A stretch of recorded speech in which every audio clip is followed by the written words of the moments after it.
नमस्कार. आजच्या या विश्लेषणात आपण एका अशा समस्येवर बोलणार आहोत जी अनेकांसाठी खरंच खूप निराशाजनक असते. आपण शेतात भरपूर खत टाकतो, अगदी वेळेवर आणि पुरेसं पाणी देतो, तरी सुद्धा ऊसाची हवी तशी वाढ होत नाही, बरोबर? एवढी सगळी मेहनत करूनही अपेक्षित रिझल्ट का मिळत नाही हा प्रश्न पडतोच. चला तर मग या समस्येच्या अगदी मुळाशी जाऊया आणि ऊसाच्या जास्तीत जास्त वाढीसाठी लागणारी अचूक आणि तांत्रिक ब्लूप्रिंट समजून घेऊया. आता साहजिकच हा प्रश्न पडतो की सगळं वेळेवर देऊनही ऊसाची वाढ का खुंटते?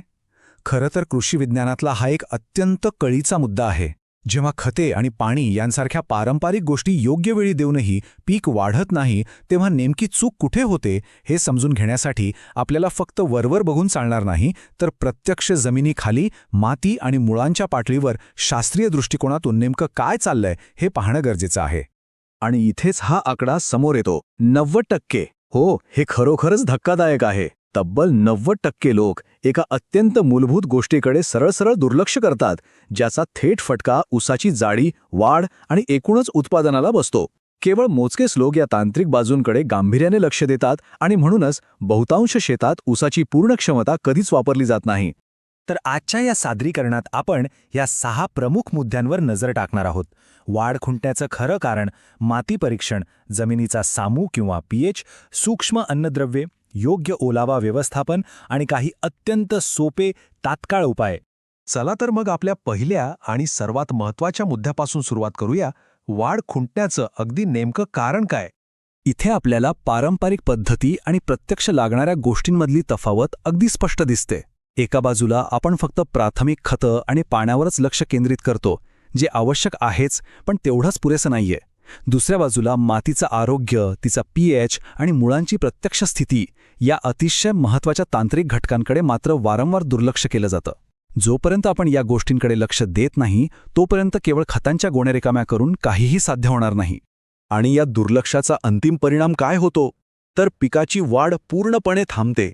बघा, मातीत खत उपलब्ध असतं, पण ते ऊसाला घेताच येत नाही. याला आपण न्यूट्रिशनल लॉकअप असंही म्हणू शकतो. म्हणजे अगदी सोप्या भाषेत सांगायचं तर ताटात अन्न वाढलेलं आहे, पण पिकाला ते खाता येत नाहीये. आवश्यक पोषण न मिळाल्यामुळे पिकाची वाढ तिथेच खुंटते. म्हणूनच जास्तीत जास्त उत्पादनासाठी या 5 मूलभूत घटकांची चेकलिस्ट अगदी तोंडपाठ असायला हवी. मातीची तपासणी, जमिनीची सामुपातळी म्हणजेच पीएच, सूक्ष्म अन्नद्रव्यांची कमतरता भरून काढणं, मुळांची अवस्था आणि जमिनीतील ओलाव्याचं व्यवस्थापन. पिकाचं आरोग्य उत्तम राखण्यासाठी हे 5 तांत्रिक घटक अत्यंत कळीचे आहेत. यापैकी सर्वात पहिली आणि पायाभूत गोष्ट म्हणजे मातीचं परीक्षण. माती परीक्षण ही काही नुसती औपचारिकता नाहीये, तर ती एक अनिवार्य अशी निदान प्रक्रिया आहे. कोणत्याही प्रकारची खतं जमिनीत टाकण्यापूर्वी मुळांच्या कक्षेतील म्हणजेच साधारण 15 ते 20 सेंटीमीटर खोलीवरून मातीचे नमुने घेऊन ते प्रयोगशाळेत तपासणं हा एक अत्यंत आवश्यक तांत्रिक प्रोटोकॉल आहे. यातून आपल्याला अचूक बेसलाईन डेटा मिळतो आणि जमिनीत नेमके कोणते घटक जास्त आहेत किंवा कशाची कमतरता आहे हे एकदम स्पष्ट समजतं. आता वळूया पुढच्या अतिशय महत्त्वाच्या टप्प्याकडे, जमिनीचा सामू म्हणजेच पीएचमधील असमतोल. पिकाला दिलेलं खत मुळांपर्यंत पोचवायचं असेल तर जमिनीचा पीएच असंतुलित असणं ही सर्वात महत्त्वाची तांत्रिक अट आहे. जर पीएच बिघडलेला असेल तर टाकलेली सगळी महागडी खतं पिकासाठी पूर्णपणे निरुपयोगी ठरतात. यावर तात्काळ ॲक्शन घेणं गरजेचं आहे. उदाहरणार्थ, जर जमीन जास्त आम्लधर्मीय म्हणजे ॲसिडिक असेल तर कृषी चुना किंवा लाईमचा वापर करणं, आणि जर अल्कधर्मीय म्हणजे अल्कलाईन असेल तर जिप्समचा वापर करणं, हे उपाय खतांची उपलब्धता पुन्हा वाढवण्यासाठी खूपच प्रभावी ठरतात. यानंतरचा आपला विषय आहे तो म्हणजे सूक्ष्म अन्नद्रव्य. पिकाच्या परिपूर्ण विकासासाठी हे घटक कसे काम करतात ते पाहूया. इथे आपण मुख्य खते आणि सूक्ष्म खते यांच्यातला फरक पाहू शकतो. नत्र, स्फुरद आणि पालाश यांसारखी मुख्य खतं म्हणजे पिकाचं रोजचं जेवण आहे. पण झिंक, लोह आणि बोरॉन यांसारखी सूक्ष्म अन्नद्रव्ये म्हणजे पिकासाठी आवश्यक असणारे विटॅमिन्स आहेत. नुसतं पोट भरून चालणार नाही, तर सर्वांगीण वाढीसाठी ही सूक्ष्म खतं अतिशय आवश्यक असतात. ही कमतरता सक्रियपणे भरून काढल्याशिवाय पिकाच्या वाढीचं चक्र पूर्ण होऊच शकत नाही. आणि हे सगळे घटक ऊस किती चांगल्या प्रकारे शोषून घेतो हे थेट त्याच्या मुळांच्या स्थितीवर अवलंबून असतं. मातीत कितीही अन्नद्रव्य असली तरी ती उचलण्याची क्षमता पूर्णपणे पिकाच्या पांढऱ्या मुळांच्या आरोग्यावर अवलंबून आहे. जर मुळच सशक्त नसतील तर कोणतंच खत पिकाला लागू पडणार नाही. आता आपण पाहूया पाण्याचे अचूक आणि शास्त्रीय नियमन कसं असावं. योग्य पाणी व्यवस्थापन म्हणजे फक्त वेळापत्रकानुसार पाणी देणं नव्हे. सतत पाणी साचून राहिलं तर मुळांचा श्वास कोंडतो आणि ती खराब होतात. मुळांच्या उत्तम आरोग्यासाठी जमिनीत वापसा स्थिती राखणं अत्यंत गरजेचं आहे.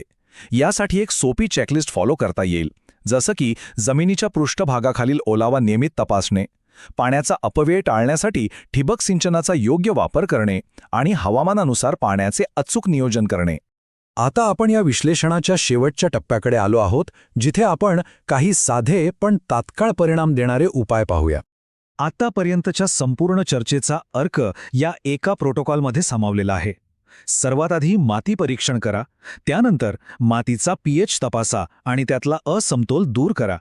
तिसरी पायरी म्हणजे सूक्ष्म अन्नद्रव्य आणि जमिनीतील ओलाव्याचं तांत्रिक व्यवस्थापन करणं आणि या सगळ्या माहितीच्या आधारे अचूक उपाययोजना करणं. हीच ती साखळी आहे जी ऊसाच्या खुंटलेल्या वाढीला पुन्हा वेग देऊ शकते. हे वाक्य आजच्या संपूर्ण सादरीकरणाचा अगदी अचूक सारांश आहे. फक्त वरवरची लक्षणं बघण्यापेक्षा आपण समस्येच्या मुळाशी जाणं गरजेचं आहे. जोपर्यंत आपण जमिनीचं आणि मुळांचं योग्य वैज्ञानिक निदान करत नाही, तोपर्यंत जास्तीत जास्त उत्पादन मिळवणं केवळ एक स्वप्नच राहील. जाता जाता एक अतिशय विचार करायला लावणारा प्रश्न. आपण शेतांना केवळ पाणी आणि खत देतोय की खऱ्या अर्थाने मुळांच्या उत्तम आरोग्यासाठी मातीचं तांत्रिक पोषण करतोय? शेती आणि माती व्यवस्थापनाच्या आपल्या संपूर्ण दृष्टिकोनाचा पुनर्विचार करण्यासाठी हा प्रश्न नक्कीच दिशा देईल. या विश्लेषणातून मिळालेली माहिती आपल्याला नक्कीच एक नवीन आणि वैज्ञानिक दृष्टी देईल अशी आशा आहे.